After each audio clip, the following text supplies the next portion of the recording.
Bueno, ahora sí llegamos al último tramo de este módulo de salud digital y en esta oportunidad vamos a hablar de algunos aspectos regulatorios, éticos y legales, como los nuevos horizontes de lo que se viene de salud digital. Empezando por el marco ético y legal, me interesa mucho hacer mención esta, a la importancia que tiene con la digitalización de todos los procesos de salud.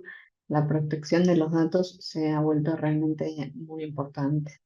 Y esto hace que distintas normativas se vuelvan más relevantes, pero que además haya algunas reformas y actualizaciones. En cuanto a los derechos del paciente, eso siempre es primordial, mantener la autonomía y garantizar la privacidad y confidencialidad de los datos en salud. Pero últimamente se ha avanzado a lo que es prescripción electrónica de recetas y certificados, y esto hace que la regulación en cuanto a la emisión y la validez de estos certificados haya ido cambiando y haya incorporando distintos conceptos.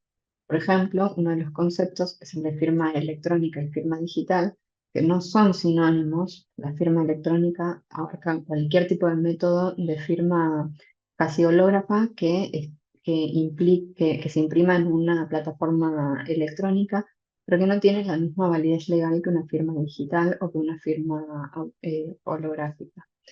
Por su parte, la firma digital es el equivalente a la firma manuscrita en cuanto en términos de validez legal, porque tiene como una codificación y una complejidad muchísimo mayor. Es unívoca, es única de cada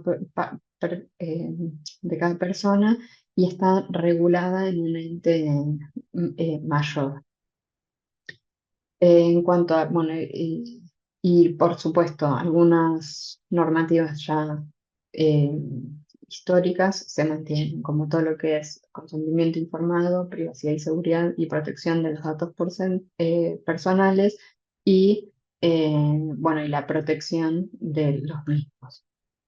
Eh, pero con el advenimiento de la Big Data y los grandes datos, aparecen nuevos paradigmas, tanto éticos como legales, y que implican también algunos desafíos. Por ejemplo, la recolección masiva de datos hace que estas medidas de seguridad y protección tengan que vencer varias trabas.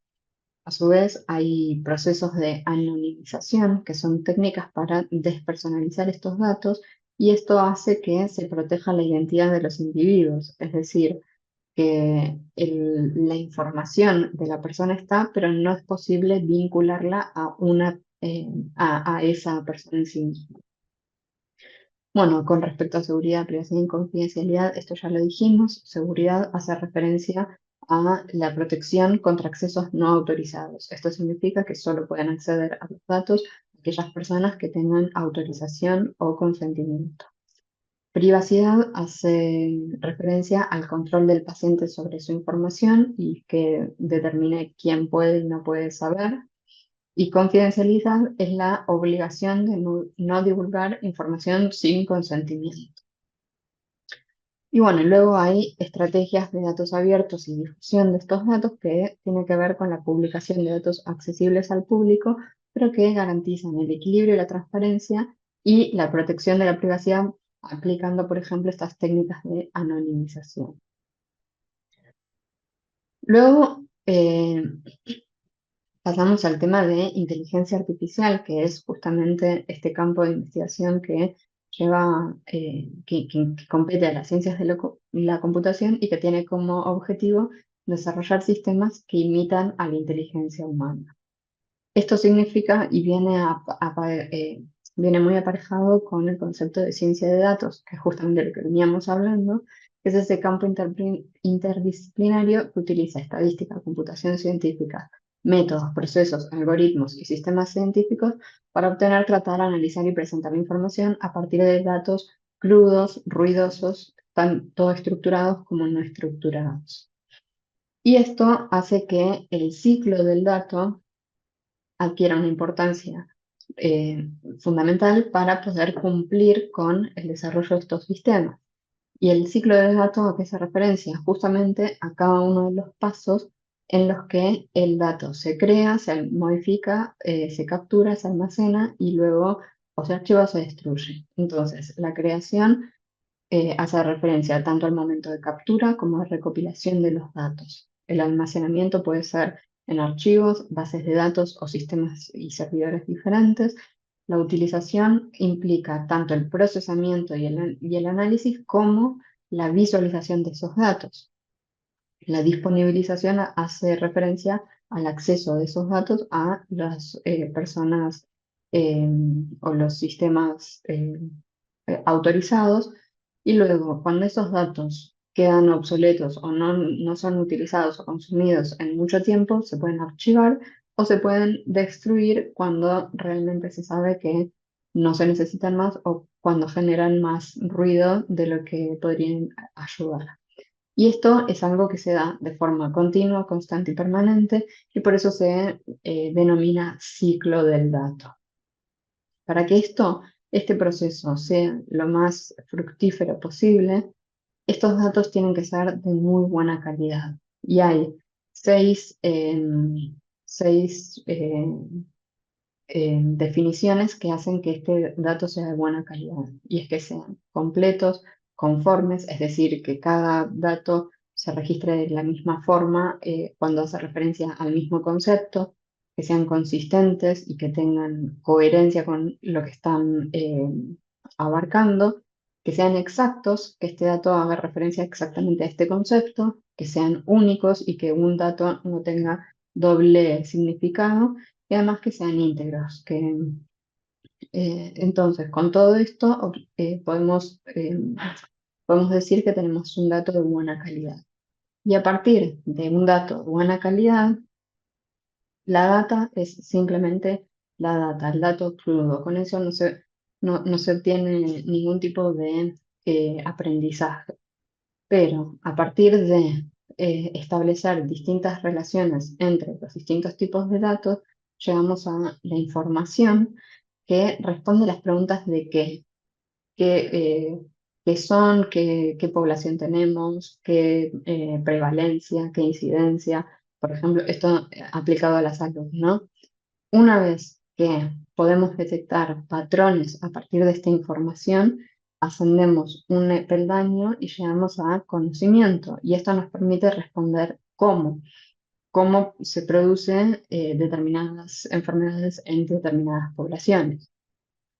Y luego, a través de principios que se aplican y a partir de los cuales se pueden formular distintas reglas, llegamos a sabiduría y esto nos permite responder por qué se dan las cosas en determinados contextos.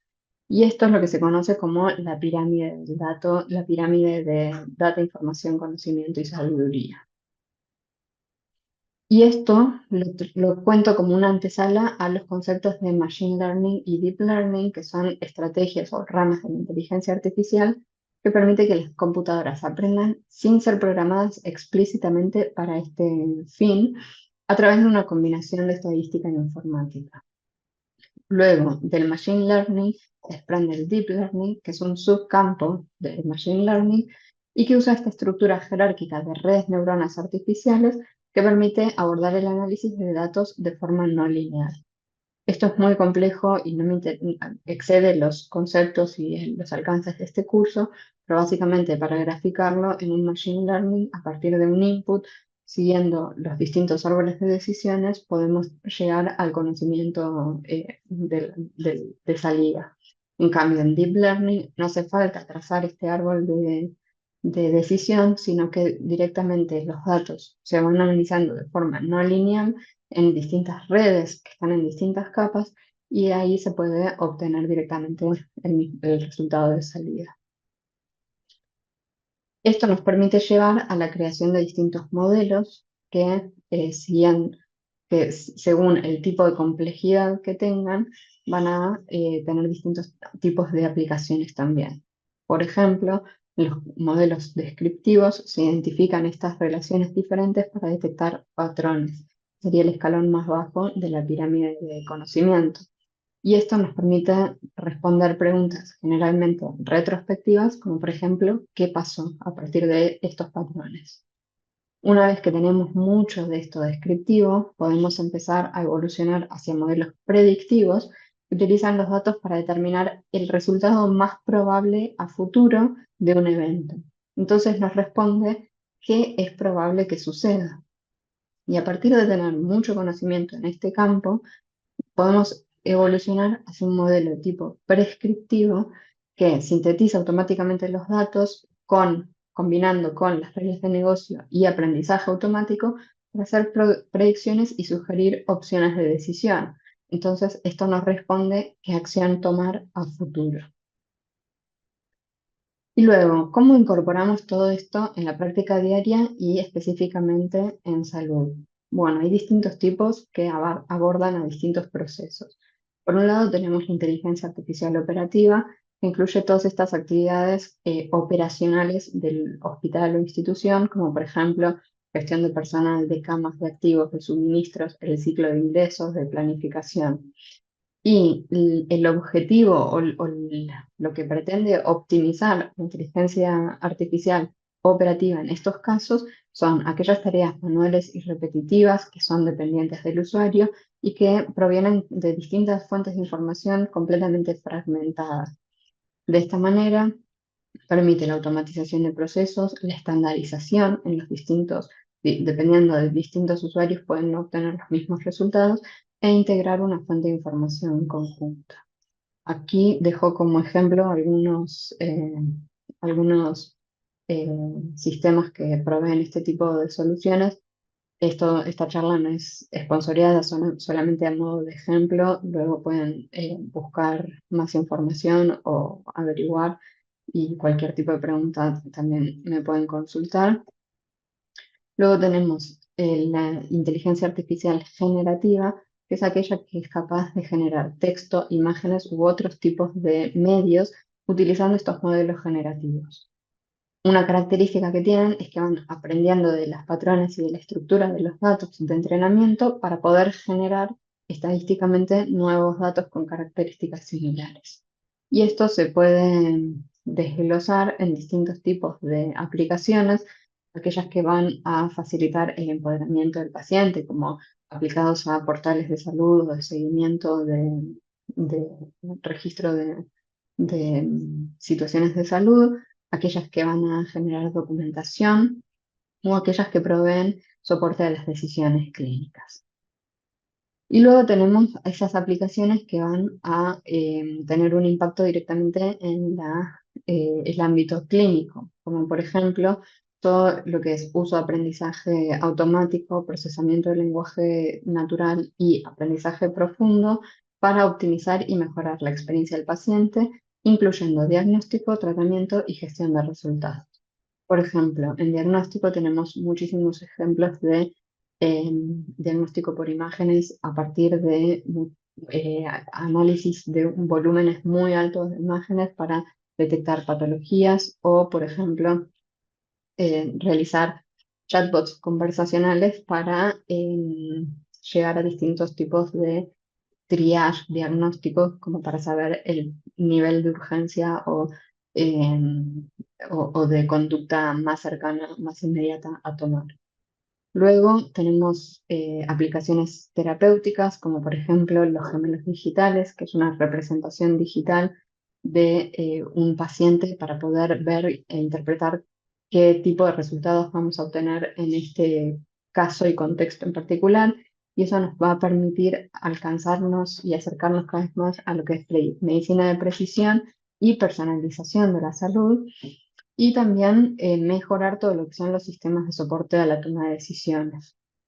Y luego hay un montón de inteligencia artificial volcada al ámbito de la investigación, ya sea en mejorar los criterios de inclusión y exclusión de las poblaciones muestrales, y también mejorar y contribuir a la medicina de precisión. Esto se da de forma transversal tanto en hospitales, instituciones y sistemas de salud, pero también puede abarcar tanto a los pacientes como a los profesionales, como como la industria, por ejemplo, la farmacéutica. Y finalmente, ya para ir cerrando el módulo, voy a introducir el concepto de metaverso, un espacio virtual y compartido en el que las personas pueden interactuar, trabajar y participar en experiencias digitales en tiempo real y que tiene la característica de que combina mundo físico y digital, creando un entorno en donde los usuarios pueden explorar, crear contenido e intercambiarlo entre sí. Para poder llegar a esta instancia de metaverso, ha tenido que haber distintas revoluciones de Internet. Y se dice que la primera fase o la primera revolución de Internet tuvo que ver con la posibilitación del acceso a la información. Y esto fue una experiencia basada exclusivamente en texto. La interfaz y la forma de vincularse era a través de entrada de texto por un teclado en una pantalla casi plana. Luego la siguiente revolución tuvo que ver con la unión de las personas, que fue las redes sociales, el auge de las redes, que permitió basarse en las interacciones y en la posibilidad de compartir información en forma de imágenes, sonidos, videos y distintos tipos de contenido multimedia. Y finalmente pasamos a la tercera revolución de Internet, que permite el vínculo persona al lugar, y esto nos permite tener una experiencia mucho más inmersiva, que tenga en cuenta esta combinación entre el entorno virtual y físico que decíamos previamente. Algunas aplicaciones, si bien todavía no estamos en una instancia eh, de de tanto auge del metaverso, sí hay algunas aplicaciones que vemos en salud, como por ejemplo la realidad aumentada, que a través de dispositivos como por ejemplo gafas o dispositivos móviles, podemos ver el mundo físico con algunos detalles virtuales de realidad con más detalle. Por ejemplo, en este caso estamos viendo, no sé, unos edificios que el dispositivo nos devuelve como la dirección, el domicilio, el puntaje que tiene en TripAdvisor o lo que sea. Luego tenemos la realidad virtual, que es colocarse en un entorno completamente virtual para poder eh, interactuar en ese espacio, y esto nos permite, por ejemplo, eh, me- eh, ponernos a prueba en entornos educativos o docentes sin tener que pasar por el riesgo físico del entorno físico realmente. Y luego hay una combinación entre la realidad virtual y la realidad aumentada, que se denomina realidad mixta.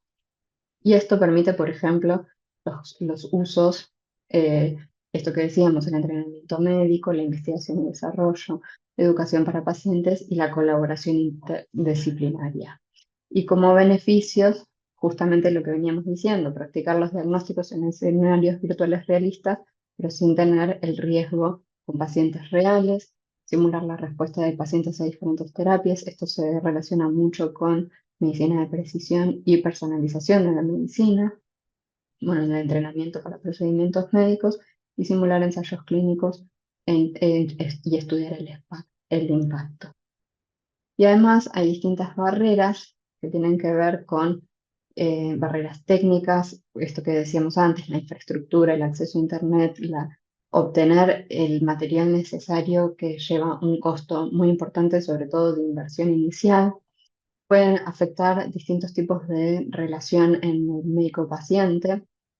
Hay un montón de eh, cuestiones regulatorias y legales que están en continua actualización y continuo cambio, y que ameritan la- la revisión y la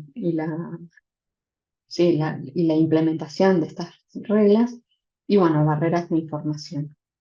Pero para hacerle pie y frente a estas barreras, hay un montón de estrategias, sobre todo lo que se conoce como gestión del cambio, para poder aplicar y contribuir a su desarrollo, como por ejemplo la comunicación efectiva, el manejo de las expectativas, generar una participación y un empoderamiento en todos los puntos del proceso y participación con estas herramientas, generar una capacitación continua, establecer formas de liderazgo positivo y siempre estar monitoreando y siendo permeable a la mejora continua.